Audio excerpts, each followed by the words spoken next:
Did you know Charmander can help you start campfires in Pokemon Pokopia?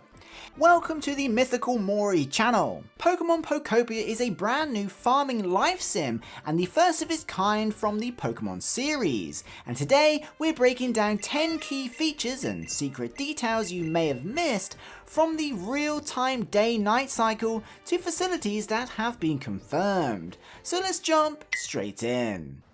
Real-time clock. First up, Pokemon Pokopia runs in real time, just like most early Pokemon games and even games such as Animal Crossing for example. This means whatever time it is in real life, or at least what your Switch 2 is set up as, will be the time of day in game. This was confirmed in a post from Pokemon themselves, and I quote, "Experience a slow life linked to real world time."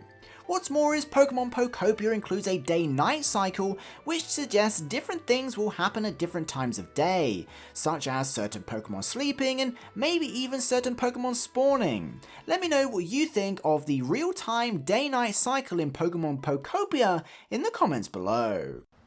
Biomes and weather. Pokemon Pokopia is filled with various biomes made up of different terrain types and materials.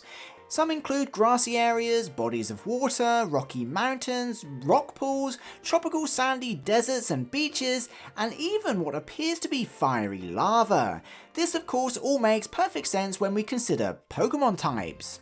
Now these different environmental features will of course help you and your Ditto to farm certain crafting materials, which is something we'll talk about in a second, and most likely allow you to discover certain Pokemon. What's more is Pokemon Pokopia features changing weather, which will no doubt impact your daily life even more. The best example of this is Ludicolo enjoying the rain, whilst everyone else hides in the cave. It's all very exciting. Multiplayer. Now it seems Pokemon Pokopia will actually feature multiplayer of some description. If you look closely, the trailer shows two Ditto characters running through a field of flowers for a split second, enjoying island life. Oh, by the way, I'm assuming this is an island, it might not be. Anyway, two players can be seen confirming multiplayer. This will likely be great for getting a helping hand in gathering resources from around Pokopia, or even add a little social aspect to the game. As things stand, we don't know if this is hinting at couch co-op or some kind of online multiplayer. Moves. Whilst going about your day in Pokemon Pokopia and being the transformed Pokemon that you are, it's possible to learn moves from the other Pokemon.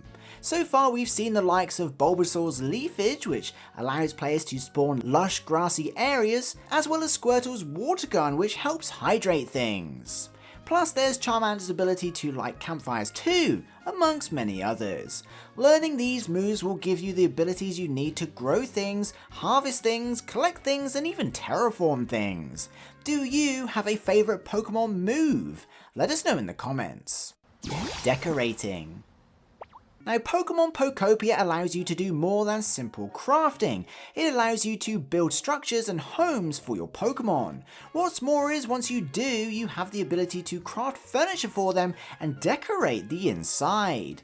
This segment of the trailer here shows a variety of furniture that's been crafted and placed inside, including crafting desks, tables, rugs, bookshelves, the infamous Clefairy doll, and even beds. Like most modern life sims, players will be able to decorate their houses and rooms as they see fit and place the furniture they make and collect wherever they want.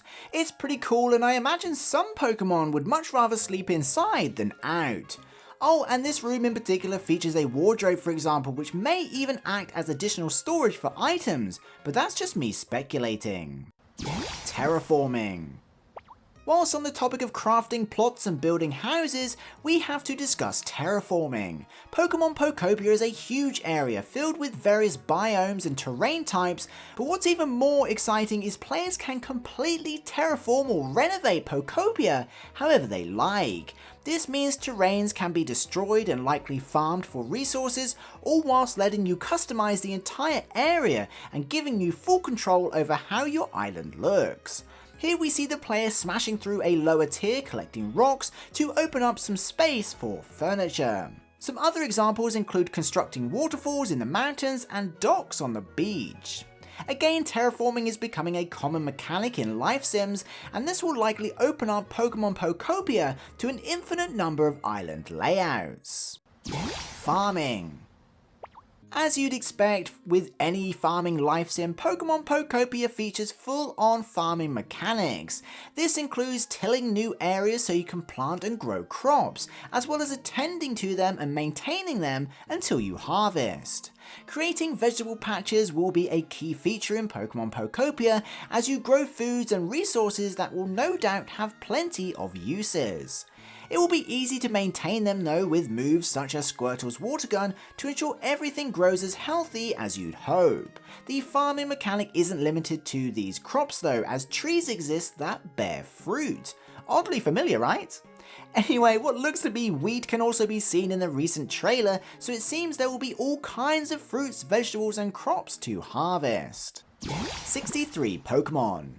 Did you know 63 Pokemon have been confirmed so far for Pokemon Pokopia? These include Bulbasaur, Charmander, Squirtle, Pidgey, Pikachu, Clefairy, Vulpix, Oddish, Paris, Diglett, Arcanine, Psyduck, Poliwag, Abra, Bellsprout, Slowpoke, Farfetch'd, Onix, Hitmonlee, Hitmonchan, Scyther, Pinsir, Magikarp, Lapras, Ditto, Eevee, Vaporeon, Snorlax, Dragonair, Hoothoot, Spinarak, Pichu, Cleffa, Flaffy, Bellosum, Sudowoodo, Wooper, Tyranitar, Torchic, Lotad, Ludicolo, Wingull, Makuhita, Azurill, Gulpin, Swablu, Piplup, Combly, Drifloon, Mime Jr., Happiny, Riolu, Leafeon, Drillbur, Timber, Zorua, Minccino, Sylveon, Goomy, Mimikyu, Rookidee, Pawmi, and Tatsugiri. Which Pokemon do you want to see added to Pokemon Pokopia?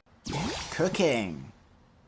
Not only can you craft furniture and build houses in Pokemon Pokopia, but it seems players will also be able to cook, or at the very least, prepare food. So far we've seen the likes of apples on trees, mushrooms and vines growing in the mountains, and of course the crops that can be grown and harvested like wheat and tomatoes. Well, besides using them to grow even more, it appears they may be ingredients for crafting other foods. Some examples include Pokemon cookies shown on the picnic table, as well as desserts and even fruit baskets, which can be seen used as decoration. I think it's safe to assume what we've seen in the trailer so far is just the beginning. Facilities.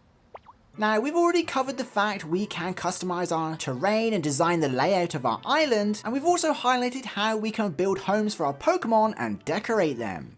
Well, it seems it doesn't stop there, as we'll also be able to either visit or more likely construct actual facilities such as the Pokemon Center shown here. At the moment it's not clear if this is an example of a house that's been built or upgraded, or a separate building that serves a different purpose and offers a service. Either way, being able to place iconic buildings like this will open up Pokemon Pokopia for players to recreate classic Pokemon towns and routes. So there we have it, Pokemon Pokopia is shaping up to be a real immersive and whimsical farming life sim, with all the lore and charm of Pokemon. Thank you so much for watching, subscribe!